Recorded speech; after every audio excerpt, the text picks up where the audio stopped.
I go to lunch and walking across the quad, I hear, be a Marine, you can be a few and proud, or join us, we can make you Army strong.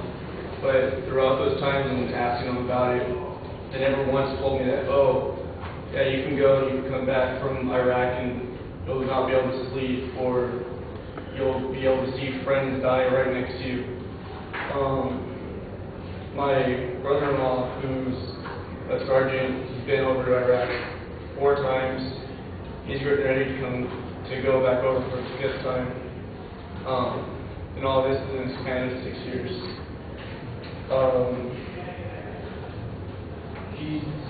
He's upset with the fact that after the first time we went, they said that after that he's maybe once for a 6-month tour, but since then he's gone over for 3 one-year tours.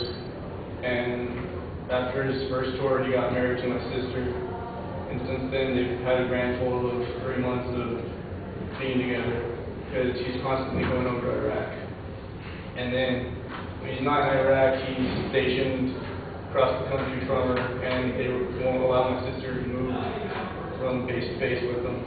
That's something that he specifically asked him about when he signed up, because they were engaged right after high school, and right after that he went to training camp, and he asked before he signed any papers that if he was moved from base to base, that my sister would be able to live with him. And they said that as long as they were a couple and he signed papers, that she would, but since then they said no. So now she has to live on base in Barstow, where he's supposed to be scheduled to come back to live after his next 6-month tour, which he's getting ready to go to. But he tells me all the time that he doubts that'll happen, and he'll have to stay on his base in Kansas. Even the past soldiers, like my grandfather, who was a Marine for 30 years and fought in Vietnam, he consistently laughs just constantly at the news, because today's soldiers have no idea what they're fighting for, even though they say they do.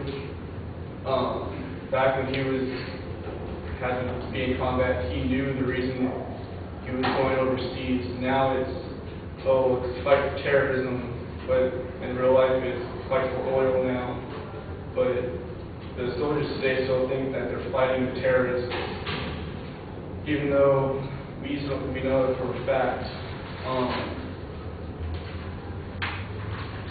Military recruiters, when they go to schools, they flat out lie to people just to get them to join, because they have nobody else to send over. And they already know the fact that why not waste another $1 billion to fight a war that really makes no sense. The current war that is being thrown into has nothing to do with the reason people sign up for the Army or any other military service, because they refuse to tell the truth to the people. They just want to spend money. My brother-in-law was just talking to me last night about the fact that when he was over there the last 6 months, his entire platoon was hit by a roadside bomb, and all but 3 of the soldiers were killed. And a week later, he was sent back into the field because he had because they need more people, but he had a broken ankle. He had shrapnel all over his back and the side of his neck, and they didn't care the fact that he was injured. They said, well, we need more men out there, and you're still able to walk.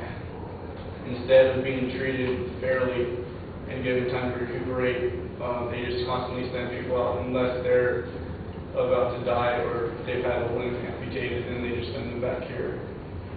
So what I'm trying to get at is that instead of just signing papers to join any military service, is to realize the fact that they really don't care about your well-being. They're out there to accomplish what they think is the right thing to do. They're willing to sacrifice anybody or anything to get that goal that they have set in mind of this is what things should be, and you need to think of it as this, because we obviously know what we're doing because we're the people in charge.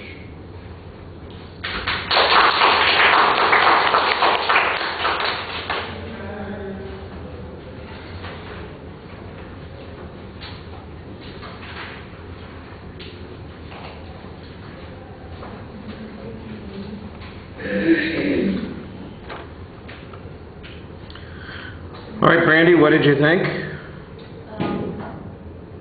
I thought it was good. I was persuaded, I guess, to say, yeah, I know what you mean. Right on, brother. And that was it. Oh, that's a good example. Good example. Good background story part. Introduction. And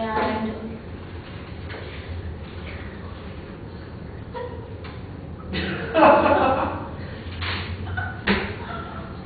thought it was good. Okay.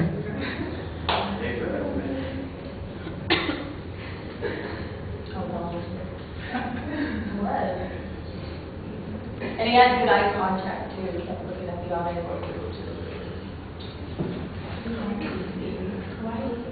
All right. Kyle, I thought that you have a good example to start with, but that's basically what you've got is the one example, and you keep going over it. And it sounds to me like your brother-in-law is getting screwed, and I don't doubt that that is, that you're telling us the story as it is happening to him. Making an inference from that, I think, is a little bit problematic, though, given the number of people that join the service and then rejoin the service and then continue to serve. It seems a little counterintuitive. I'm sure there are plenty of people who join and want to get out as soon as possible also, and maybe you need to be quoting some of their experiences and examples. You make the argument about the recruiters lying, and we need some more data on that particular point. You get a little sidetracked on the argument about the necessity for the war. If you want to make that as your claim, I think it would be better if you decided that that's the argument that you want to make. Instead, it seems like you're mostly railing against what you perceive as an injustice against somebody that you know. And I don't blame you for being irritated about that. Your sister is not going to be happy about it. But again, we have no way of checking to see, because these are personal examples, how legitimate they are, and making an inference from those singular examples is a little bit problematic. I did think that you spoke to the audience pretty effectively. I'd agree with Brandy. You had excellent eye contact. I just think the argument is really underdeveloped, and when you get sidetracked on the issue about the war and its necessity and so on and so forth, you don't have any proof or development on arguments on those points. You just have claims, and you know, by themselves, claims don't constitute proof of an argument. They are just the beginning process of the argument. They are not substantive. So you need to provide some backup on those points. All right, thank you.